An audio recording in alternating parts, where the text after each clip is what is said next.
خذوني أعوذ بالله من الشيطان بسم الله الرحمن فبودي الرحيم الحمد لله رب العالمين اللهم صل وسلم على سيدنا Muhammad wa ala ali sayyidina Muhammad.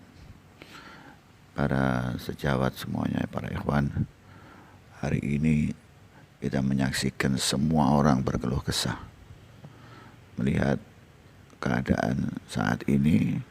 Seluruh masyarakat yang ada di Indonesia maupun di seluruh penjuru dunia semuanya berkeluh kesah. Semuanya dalam keadaan tidak jelas dan tertakut apa yang akan terjadi di masa-masa mendatang ini dalam kehidupannya. Sesungguhnya ketakutannya adalah ketakutan akan kemiskinan. Semuanya ketakutan akan kemiskinan. Bagaimana kita punya obat atas segala macam hal yang terjadi saat ini? Obatnya adalah pada kehidupan Nabi Muhammad SAW. Kita lihat kehidupan Nabi Muhammad SAW, baru kita bisa merasakan bahwa apa yang ada ini adalah kenikmatan.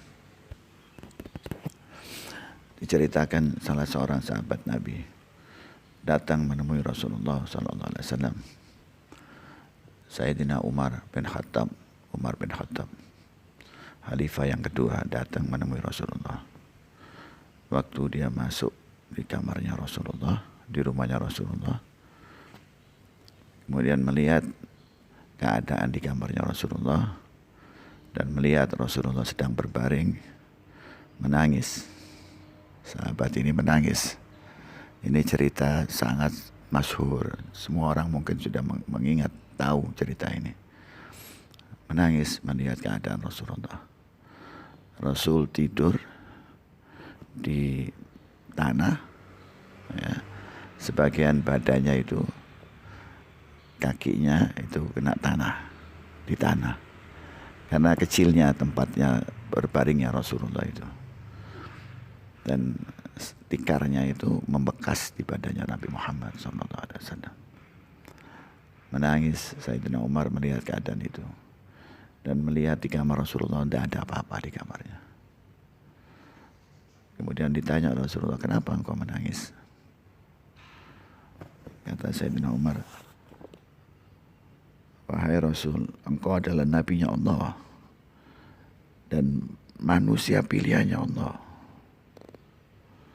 Sedangkan para raja-raja di Kisra, di Persia, dan Kaisar di Romawi, mereka tidur di atas ranjang emas dan berselimut sutra. Apa jawaban Rasulullah? Ini yang sudah terkenal. Sesungguhnya kenikmatan mereka itu diberi cepat oleh Allah. Mereka diberi kenikmatan yang cepat oleh Allah. Dan itu akan cepat berakhir. Di kenikmatan yang cepat itu akan cepat berakhir. Sedangkan kenikmatan yang diberikan oleh Allah untuk kita itu ditangguhkan hingga kelak di akhirat. Itu yang mesti kita pikirkan. Nabi menjawab juga, adakah sesuatu antara aku dan dunia? Ini dunia ini seperti seorang pengendara. Aku ini seperti seorang pengendara, kata Rasulullah, yang sedang berjalan di hari siang yang panas. Maka aku bernaung di bawah pohon untuk sesaat, lalu aku pergi meninggalkannya. Pernah sekali waktu istrinya Rasulullah melihat, kasihan, Siti Aisyah itu kasihan melihat Rasulullah begitu.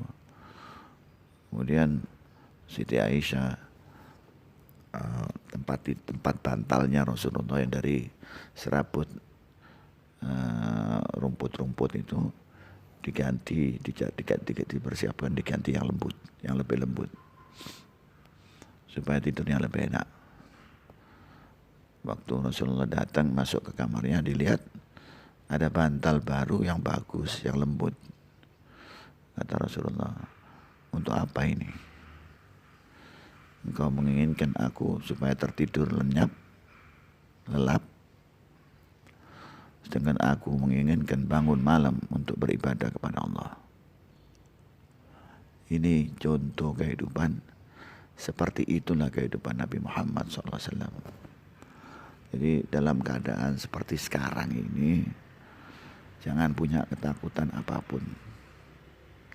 Kalau kita melihat kehidupan Nabi Muhammad, maka kita tidak punya ketakutan apapun. Ini yang pertama yang mesti kita pelajari dari kehidupan Rasulullah SAW. Kehidupan yang lain, supaya kita punya ketenangan gitu ya dalam hidup ini. Kalau membaca kehidupan Nabi Muhammad SAW, pernah seorang anak datang kepada Rasulullah mengatakan bahwa ibunya ingin minta gamis, baju luar yang biasa dipakai oleh Rasulullah. Minta baju gamis kepada Rasulullah. Karena Nabi cuma punyanya itu, yang dipakai itu. Kemudian Rasulullah berkata kepada ibunya, kepada si anak tadi itu, kasih tahu sama ibumu nanti kalau sudah ada gamisnya akan saya berikan, saya panggil engkau. Gamis, kalau sudah ada gamisnya saya panggil, nanti saya kasih tahu. Kembali lagi si anak itu kepada ibunya dan mengatakan kepada ibunya nanti akan diberi oleh Nabi Muhammad. Ibunya bilang, enggak, saya mau yang dipakai sekarang sama Rasulullah. Apa yang dipakai sama Nabi itu yang saya mau. Balik lagi kepada Nabi Muhammad. Maka Nabi masuk ke kamarnya, dibuka bajunya tadi itu, gamisnya, dikasihkan kepada si anak itu. Pulang kepada ibunya. Kemudian waktu saat masuk adzan, Bilal adzan, Nabi tidak keluar-keluar dari kamarnya. Malu Rasulullah, tidak punya baju. Sampai lama tidak keluar dari kamarnya. Ini teladan dari Rasulullah SAW yang membesarkan hati kita. Kita masih punya baju banyak, masih punya harta yang cukup, dalam arti masih bisa hidup, bisa dijual apapun masih bisa dijual. Tidak sampai kita keluar rumah tidak pakai baju. Dan ini Nabi-Nya Allah. Seperti itu kehidupan Nabi Muhammad. Dan seperti itu kedermawanannya Rasulullah.